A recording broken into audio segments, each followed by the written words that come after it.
कहाँ है सबका साथ, कहाँ है सबका विकास? हिंदू मुसलमान करके बस वोट लेना है और दिल्ली चले जाना है। दीदी तो देखिए सीएम होकर के एक बंगाल की शेरनी है। सबसे बड़ा बात है मुसलमानों का जो रोना रोते हैं ओवैसी साहब, अगर बिहार में चुनाव नहीं लड़ते तो बिल्कुल तेजस्वी जी की सरकार बन जाती है। वेस्ट बंगाल की आवाम तो शांति चाहती है।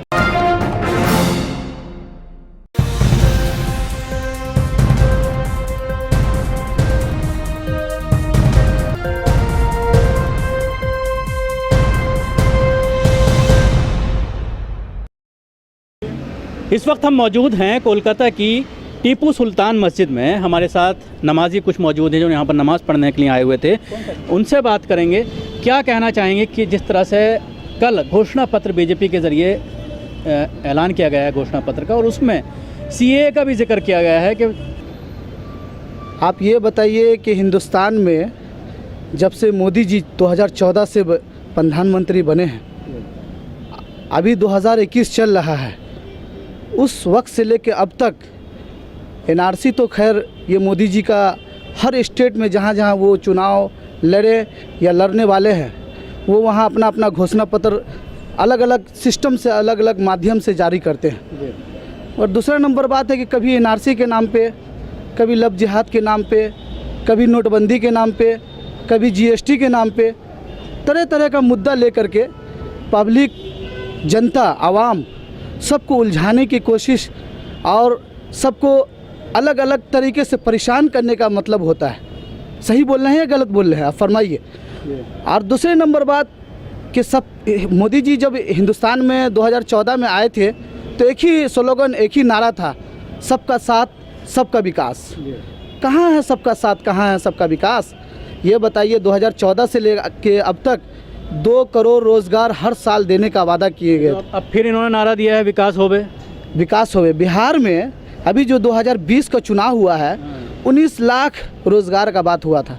उससे पहले बोला गया था कि 70 करोड़ दे दें, 80 करोड़ दे दें, 1,20,000 करोड़ का पैकेज दिया गया था। बिहार में मिला क्या? बताइए। अच्छे दिन आए हैं क्या? यही अच्छे दिन है कि गैस सिलेंडर का दाम कहाँ से कहाँ आसमान छू रहा है। यही अच्छे दिन है कि पेट्रोल, डीजल, ये सब का दाम कितना बढ़ गया है। ये बताइए। तो कोई मुद्दा है ही नहीं, मीडिया में दिखाई नहीं देता पेट्रोल कितना पहुंच गया, कोई बोलता ही नहीं उसके बारे में। देखिए सर, महंगाई जो मुद्दा नहीं है, इसका रीज़न है ना, इसका मकसद है।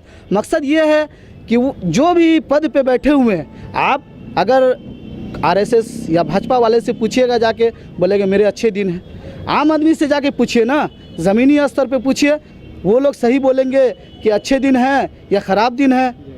क्या बोल रहे हैं बोलिए। और हम किसी के बारे में बोल भी नहीं रहे हैं, ना बोलेंगे।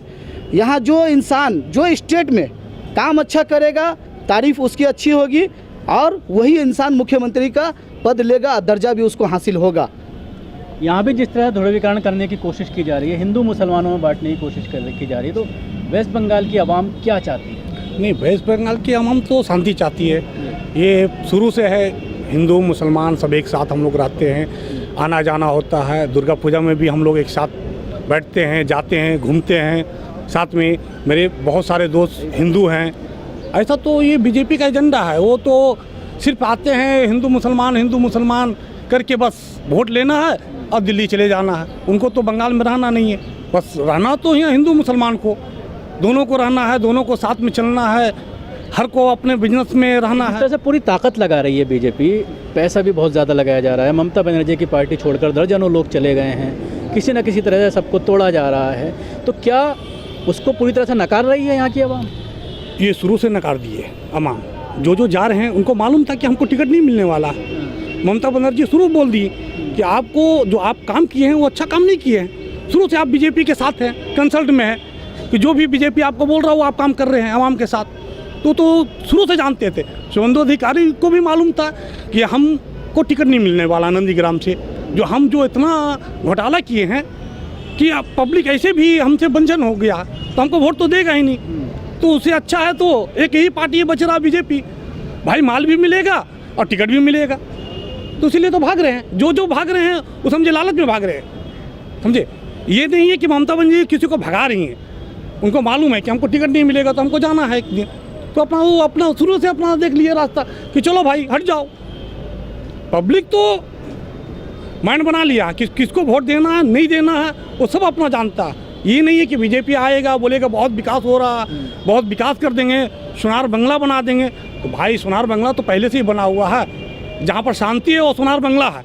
लेकिन देखने में आता है बिहार में जब इलेक्शन हो रहा था तो उस वक्त भी जिस तरह से तेजस्वी ने पूरा मुद्दा उठाया बेरोज़गारी का, जिस तरह से बीजेपी सरकार जब पहली बार बनी थी 2 करोड़ रोज़गार हर साल देने की बात कही गई थी, लेकिन रोज़गार कहाँ मिला वो सबको मालूम है। बिहार इलेक्शन से पहले जिस तरह से लॉकडाउन के दौर से लोग गुजरे थे, परेशान थे, जिस तरह से पैदल दिल्ली से आए, लेकिन उसके बावजूद सरकार बीजेपी की बन गई। वजह है ना सर उसमें कुछ, वजह ये है कि सबसे बड़ा बात है मुसलमानों का जो रोना रोते हैं ओवैसी साहब, अगर बिहार में चुनाव नहीं लड़ते तो बिल्कुल तेजस्वी जी की सरकार बन जाती। सीट को या जो भी उनका जो कार्यकर्ता या उनका एमएलए अभी जीता है शिवांचल जिला से 5 सीट या 6 सीट लाए हैं, ये 5 सीट लाए हैं, तो उसमें सबसे बड़ा बात है लालू यादव को नुकसान पहुंचा है। तो यहाँ भी तो लड़ रहे हैं वाला कौन? ओवैसी साहब। ओवैसी साहब यहाँ नहीं लड़ रहे हैं। ओवैसी साहब जो स्टेट में लड़े हैं मुसलमानों का रोना रो करके या गाना गा करके जैसे भी हो वो मुसलमानों को नुकसान पहुँचाए हैं। और जो भी अच्छा काम करता है उस काम को, उस बयान को, उस बात को तोड़ मरोड़ करके उल्टा सीधा करके आप लोग तो मीडिया के चौथे स्तंभ हैं। तो ये कह रहे हैं पूरे हिंदुस्तान में जाऊंगा, जिस तरह से गुजरात में भी अभी खाता खोला है, जाने दीजिए ना, उससे कोई फर्क नहीं पड़ता है सर। देखिए ज़मीनी स्तर पे जो नेता, जो जनता, जो अभी सीएम ममता बनर्जी है, ये 2006 में यहाँ पे 18 और 21 रोज भूख हड़ताल की थी नंदीग्राम का लेकर के।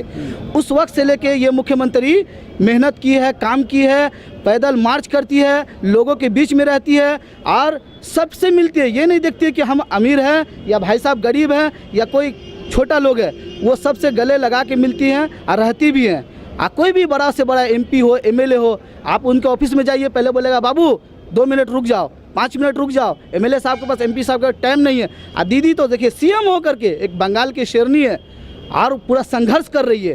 क्या 2017 का विधानसभा यूपी का देख लीजिए, पूरा वाराणसी, पूरा इलाहाबाद जिसको अभी प्रयागराज बोला जाता है, पूरा आप समझ लीजिए पूरा उत्तर प्रदेश में पूरा भाजपा का टीम वहाँ पहुँचा हुआ था, मेहनत किया, कोशिश किया, मगर चुनाव वही जीता। जहाँ जहाँ वो कोशिश करता है उनके पास धन बल सब है। तो यहाँ भी तो पूरी कोशिश कर रहे हैं, कोई फ़र्क नहीं यहाँ होने वाला है। यहाँ दीदी की हुकूमत होगी आने वाला टाइम में, घबराने की बात नहीं है। 2 मई को देख लीजिएगा, पूर्ण बहुमत से दीदी की हुकूमत आएगी। सबसे बड़ा बात है मुसलमानों का जो रोना रोते हैं ओवैसी साहब, अगर बिहार में चुनाव नहीं लड़ते तो बिल्कुल तेजस्वी जी की सरकार बन जाती।